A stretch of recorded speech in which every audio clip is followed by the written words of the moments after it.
Hey y'all, welcome back to the Briles Bunch. I'm Courtney if you're new here, and today's video is going to be another What's for Dinner. I'll be sharing 4 of the dinners that we've had this week, including our Easter meal that we had on Sunday. So that'll be the first one that's in this video. If you like these kind of videos, make sure you subscribe because I try to post them every single Friday, as well as some grocery hauls on like Mondays usually. We're only shopping like every 2 weeks right now though.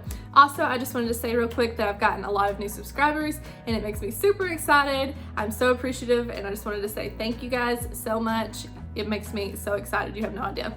But with that being said, I plan on doing a Q&A so you guys can ask us some questions. Travis has actually agreed to be in the video as well, so that should be interesting. So if you have any questions for the both of us, then leave them in the comments down below, and we will definitely be making a video soon. If you don't want to leave them in the comments, you can follow me on Instagram at the Briles Bunch there as well, and send me a message that way.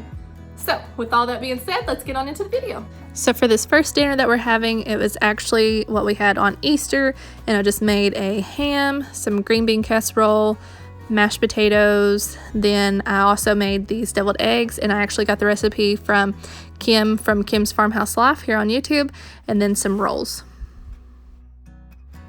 First, I'm just going to start with the green bean casserole and get that all prepared. This recipe is actually cut in half because it's just us 4, so normally it would be double this, but you're going to need 2 cans of green beans, a can of cream of mushroom, and ours was with roasted garlic because that's all they had, some pepper, some milk, and I'll give you all the exact measurements when we're doing it, but then some soy sauce, and we didn't have any, so I used Worcestershire sauce, but we actually liked how that tasted, and then some crispy fried onions. First, I'm just going to pour in my half a cup of milk and then pour my cream of mushroom soup in there. That's when I should have mixed it together really good, but I actually went ahead and dumped in the 2 cans of drained green beans first, and it still did okay that way, but it would have been a lot easier to get it mixed together well if I would have done that first. But then I added 1 teaspoon of the Worcestershire sauce and then 1/8 a teaspoon of the black pepper. And then also a cup of the French fried onions. I actually put that much of it into it and then mix it up, and then you save another 1 cup and 1/3 for after to put on top. Then you just want to bake it in the oven on 350 for about 25 minutes, and then take it out and sprinkle the rest of the French fried onions on top and bake it for another 5 minutes. Next, I'm going to make my deviled eggs, and I've already got 12 boiled eggs already, and I'm just going to take all the yolks out and smash them up real good before I start mixing everything together.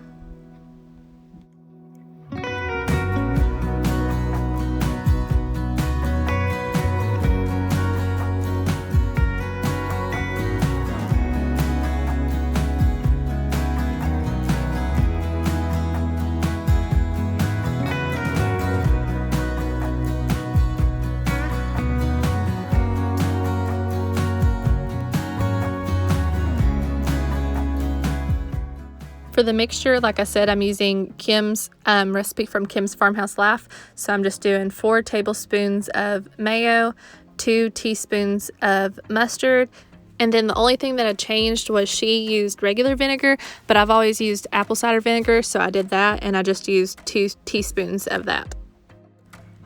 Then I added 2 teaspoons of sugar, and this is an ingredient that I've never tried in my deviled eggs, but it turned out really good. My husband really liked it because he was used to having sweet deviled eggs growing up, so it was really good. And then I also added 1 teaspoon of salt and a little bit of pepper to taste.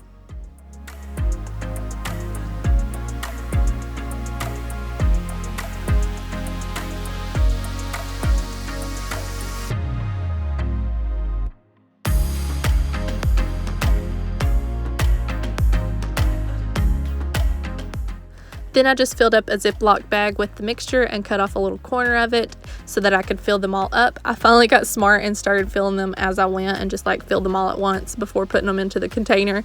Then I sprinkled a little bit of paprika on them, and they were so good. My husband definitely loved them, and he already wants me to make them again next week. So if you need a new recipe for deviled eggs to try, this one was definitely good. Thank you, Kim.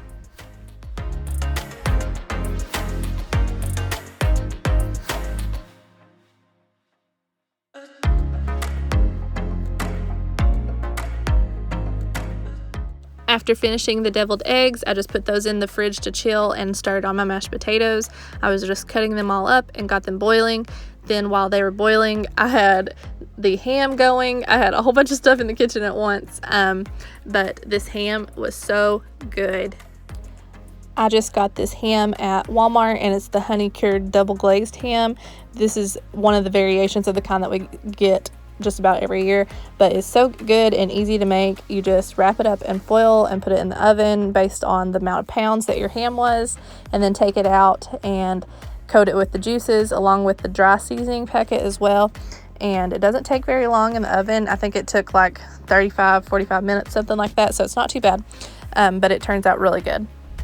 So for my mashed potatoes, after they were done cooking, I just started with a partially melted stick of butter, 1/4 cup of milk, and 1/2 cup of sour cream. I did end up adding more of all of that as I went along, mixing it, and then also some salt and pepper to taste.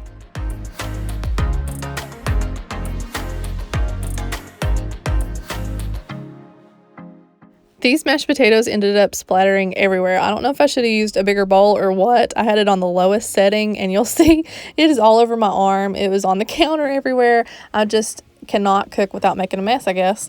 But they ended up tasting really good, especially leftover. There's just something about homemade mashed potatoes that are better left over. Like instant ones I still like, but as far as like leftover mashed potatoes, you can't beat homemade ones. Then last but not least, I'm just buttering up my Sister Schubert rolls. I love Sister Schubert rolls. They're the absolute best, but you just cook them up really quick, and that is all of our Easter dinner.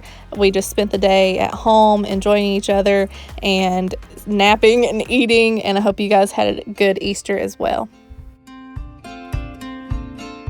So tonight we're just going to be having some meatballs in the crock pot with a couple of sides. So it's a couple hours earlier, and I'm just going to go ahead and get these meatballs started really quick.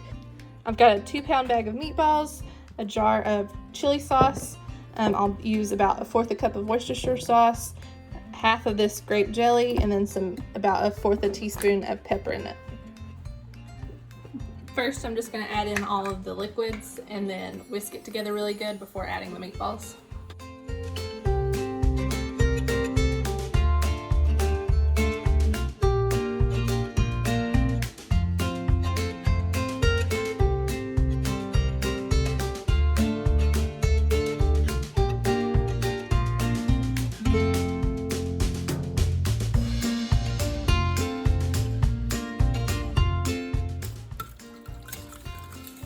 You just want to whisk it all together until it's really smooth.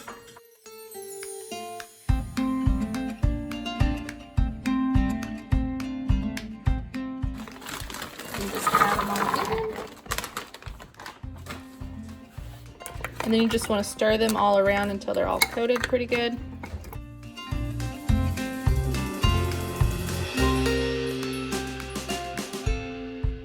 And then you just want to cook it on high for 3 to 4 hours or low for 6 to 7. To go along with our meatballs, we're going to have some fried okra and some mac and cheese, because I know the kids will eat that, and I'm not so sure that they'll eat the okra. So I was going to do broccoli and cheese, but I wanted to at least have one thing that they would eat.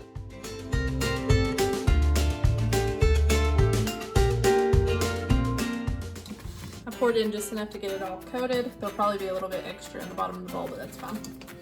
I've just got the vegetable oil and butter heating up on the stove, but I'm just gonna say really quick, I have never been good at making okra. I don't know what it is. I've tried it a few different times and it just doesn't turn out. My mom can make it, my grandma always made it, and they both made it really good, but every time I've tried it, I've not done very good. So if you have an idea or like a way that works for you, I would love to know in the comments down below. But hopefully it will turn out good this time, we'll see. I'm going to check on our meatballs and stir them up. They've actually got like 7 minutes left of the 4 hours, but I'm sure they are done. I feel like my crock pot gets hotter than most. They're looking yummy. Let's keep those in there until the rest of everything's done. Now that it's melted, I'm just going to take a ladle so I don't get all the extra cornbread and just pour it in there.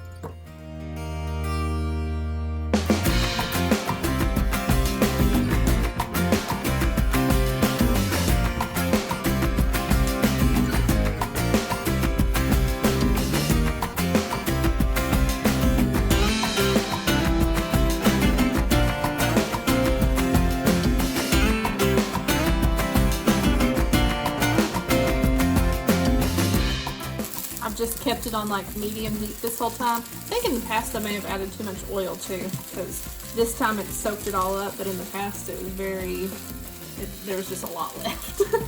So maybe that's part of the problem. But it's looking pretty good.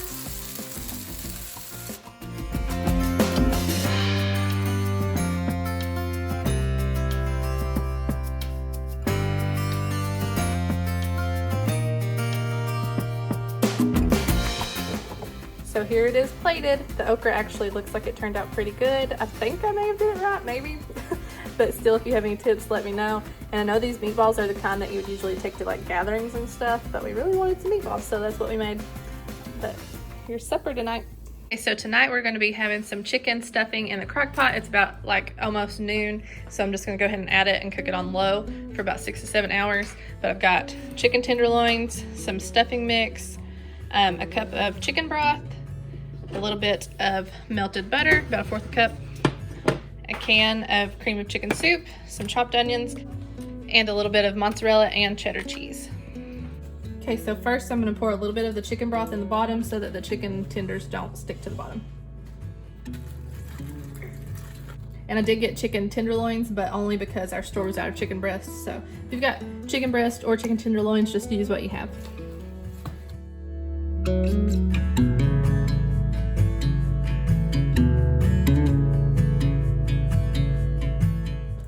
Then you just want to sprinkle some cheese over the top of the chicken, just enough to spread it, probably about like 1/2 cup.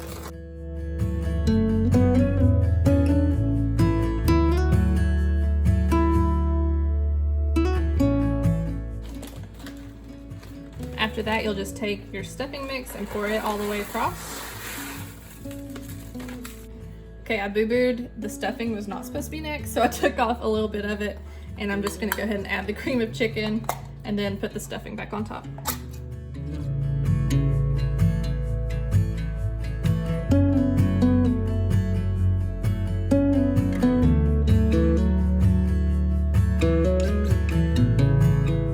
Then you want to mix your butter and your broth together and stir that up pretty good.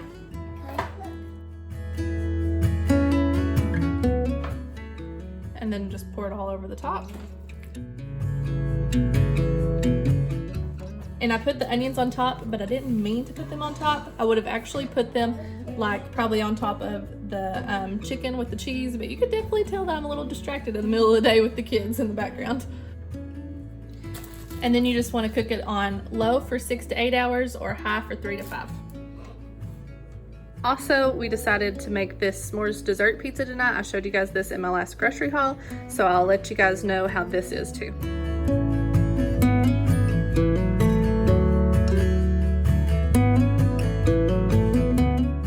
So here it is after about 6.5 hours in the crock pot on low, and it may not look the most appetizing, but I assure you it's really good. And we're just serving it up with a side salad. Y'all, this looks good.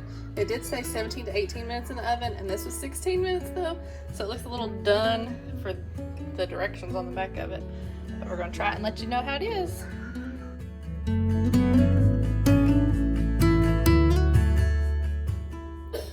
Okay, so it was really good. I thought it might have been a little bit chewy, and I think it's dark chocolate, and I'm not crazy about dark chocolate. But overall, we all really liked it, and I'd say it tastes pretty close to a s'mores. Tonight I'm going to be making a chicken pesto dish with some zucchini and yellow squash. You'll need some chicken tenderloins or chicken breast. It actually calls for chicken breast, but I've mentioned it before that our store has been out every time I've went, so I'm just using the tenderloins. Medium yellow squash, a zucchini, then a total of a whole cup of cheese. It actually calls for 1/2 cup of Parmesan cheese, but I don't have any, so I'm just going to use this mozzarella and provolone mix as well. 1/2 cup of some pesto, 1/4 teaspoon of garlic powder, salt and pepper, all of 1/4 teaspoon, and then 1/2 of a chopped onion. First, I'm just going to preheat my oven to 375.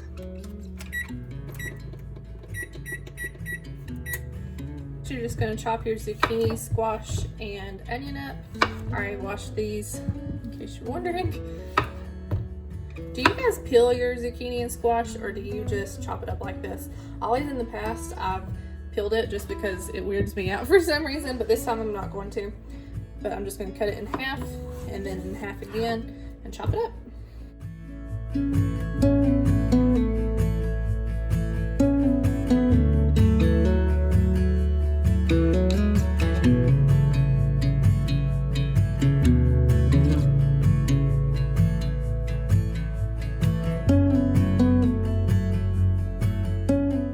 My pan, and then you just want to lay the chicken across the pan and then sprinkle your salt, pepper, and garlic powder on top of that.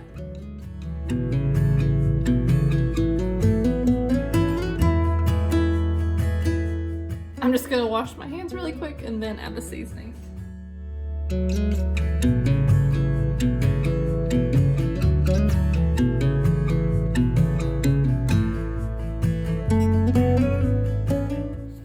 A lot of people just wing it and put whatever seasonings they want on it, but when I'm following the recipe, it's really hard for me to do that. Like, I have to do it precise.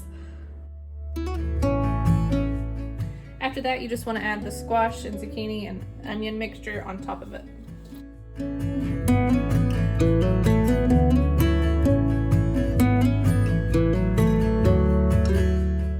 Then you're just going to pour your half a cup of pesto all over that, then top the cheese on top of it.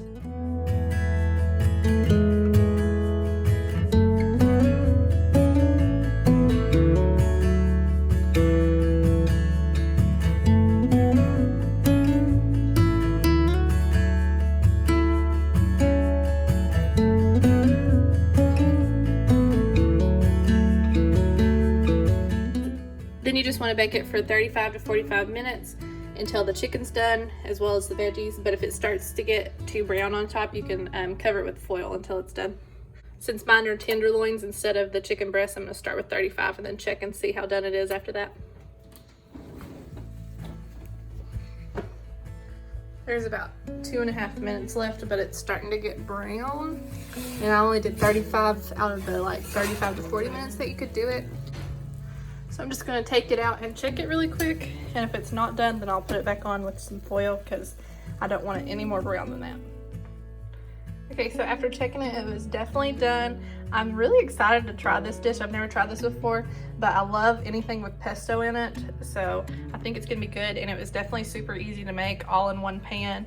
Just had to chop up the veggies first, so you can't beat that.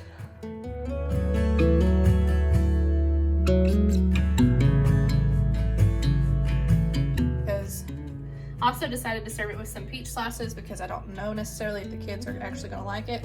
They sometimes like the taste of pesto. It just depends. So I just gave them each some of the chicken and some of the veggies. And so I just added a couple of slices of peach for them as well. I just have to say really quick that this is absolutely my favorite meal of the week. Do you like it? Yeah. Even Travis said he's not a big pesto fan, but he likes it too. What do you think, Grant? Good.